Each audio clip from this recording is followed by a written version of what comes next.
रुद्र अपने डर पर काबू करके किन्नर की आत्मा से पहाड़ी और गायब हुए बच्चों का राज जानने की कोशिश करता है। किन्नर उसे बताता है कि बच्चों ने ही रक्षा त्रिशूल हटाया था। लेकिन सच्चाई जानने के बाद क्या रुद्र की मुसीबतें खत्म हो गईं? सुनिए आगे की कहानी। रात के काले बादल भैरवा से देवीपुर तक आते आते काफी हद तक छट चुके थे। पूनम का चांद धीरे धीरे अब काले आसमान पर नीला रंग ला रहा था। देवीपुर मठ के आगे गाड़ी रुकते ही सब तुरंत उतर गए, सिवाय गाड़ी की पिछली सीट में बैठी मोहना और ड्राइविंग सीट पर बैठे रुद्र। मोहना बाहर आसमान की तरफ देख रही थी।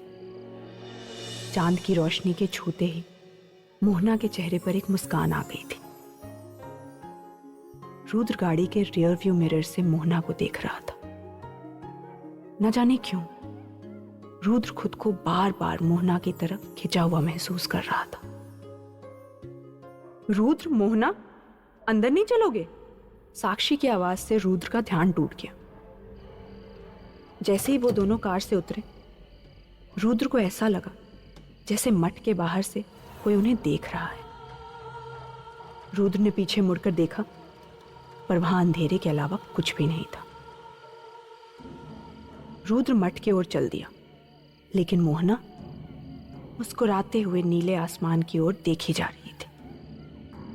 उसकी आंखें एक आकृति पर थी जिसको सफाई से देख पाना नामुमकिन सा था, पर उस आकृति की नीली आंखें जैसे मोहना से बात कर रही थी।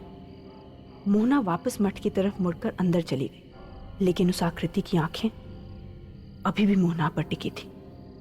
रुद्र विशाल, मोहना और उसकी सारी सहेलियों को एक कमरे में लेकर आया और उनसे मुस्कुराकर बोला, आप चारों साक्षी के साथ इस कमरे में रुक सकते हैं।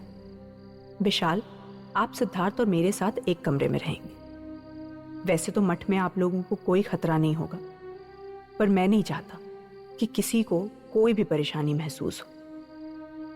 रात बहुत हो गई है, आप लोग सो जाइए। ये कहकर रुद्र विशाल और सिद्धार्थ के साथ वहां से निकल गया, पर मोहना की आंखें जाते हुए रुद्र पर ही टिकी हुई थी।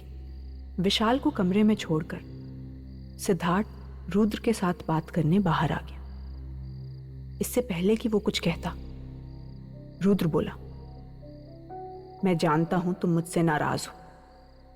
सिद्धार्थ भड़का, नाराज? रुद्र, तुम जानते हो कि यह मठ के नियमों के सख्त खिलाफ, फिर भी तुमने उस किन्नर की आत्मा को बुलाया। तुम एक साधक हो, तांत्रिक नहीं। नियम तोड़ने की सजा तो तुम्हें मिलेगी। रुद्र बोला, मुझे सजा मंजूर होगी, लेकिन पहले मुझे इन लड़कियों और उन बच्चों की जान बचानी है। सिद्धार्थ ने सजा का ऐलान किया, तुम्हें मठ छोड़ना होगा।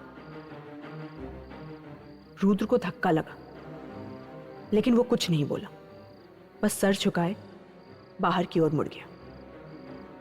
सिद्धार्थ ने पूछा, कहां जा रहे हो? रुद्र धीरे से बोला, काली पहाड़ी।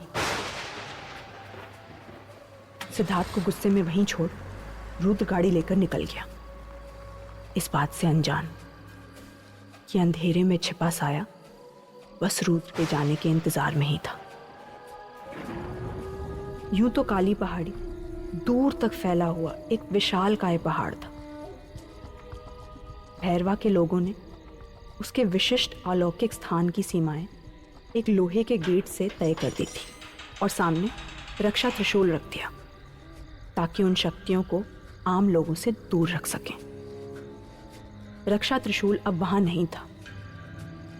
रात के समय शायद ही कोई काली पहाड़ी जैसी जगह जाने की सोचे, लेकिन रुद्र की गाड़ी वहां आ रुकी।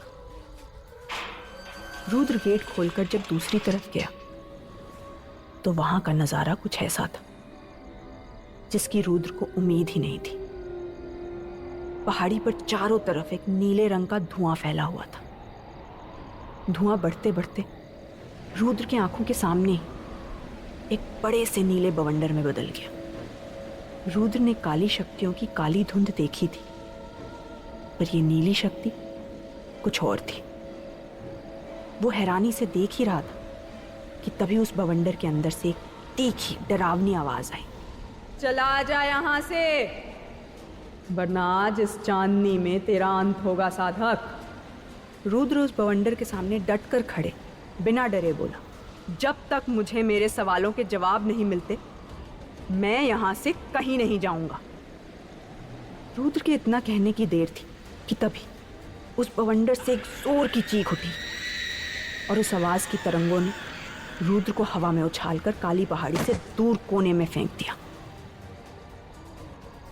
रुद्र खुद को संभाल भी नहीं पाया था कि वो नीला बवंडर तेजी से उसके पास आ गया। बवंडर ने एक विशालकाय औरत का रूप ले लिया जो उसी आवाज में गरजी, तुझे दोबारा समझा रही हूं साधक, चला जा यहां से, इससे पहले कि इस काली पहाड़ी का काला अंधेरा तुझे निकल जाए, चला जा। इससे पहले कि रुद्र कुछ कह पाता, उस नीली धुंध की औरत ने उसे पहाड़ी के बाहर फेंक दिया। रुद्र समझ गया था कि उसका सामना किसी बहुत बड़ी शक्ति से हुआ था जिसके लिए वो तैयार न था। घायल हालत में वो जल्दी से अपनी गाड़ी में बैठा और वहां से निकल गया। गाड़ी तेज रफ्तार से मठ की तरफ भाग रही थी, पर उसके कानों में चीखें अभी तक गूंज रही थी। आखिर कौन सी शक्ति थी वो जिसके सामने रुद्र बिल्कुल नहीं टिक पाया। सिद्धार्थ मठ के बरामदे में साक्षी के साथ बैठकर रुद्र का इंतजार कर रहा था। साक्षी की आंखें दरवाजे पर ही थी। रुद्र बस सही सलामत वापस आ जाए। आज की ही रात जाना जरूरी था क्या? सिद्धार्थ के कान खड़े हो गए। आज की रात मतलब? साक्षी ने डरते हुए कहा, आज पूनम की रात है, वो रात जब यक्षिणी को साधना करके बुलाया जाता है। कई चुड़ैलें और तंत्र साधिकाएं आज की रात का इस्तेमाल करती चांद की शक्तियों को पाने के लिए, और अगर कोई उनकी साधना भंग करे तो कुछ भी अनहोनी हो सकती है भैया। यह सुनकर सिद्धार्थ की धड़कन रुक सी गई। वो तो जैसे आज रात के बारे में भूल ही गया था। तभी गाड़ी रुकी और रुद्र घायल हालत में मठ पहुंचा। सिद्धार्थ और साक्षी भागते हुए उसके पास गए। उसे सहारा देते हुए साक्षी ने पूछा, आपको इतनी चोट कैसे लगी रुद्र? रुद्र हांफते हुए बोला, हमारे पास वक्त बहुत कम है, कुछ है जो हमसे छूट रहा है, इसका जल्द ही पता लगाना होगा। तभी मठ के कमरे से एक चीख आई, कोई बचाओ मुझे, बचाओ। यह आवाज मोहना की थी, जिसे सुनते ही रुद्र और बाकी सब उसकी ओर भागे।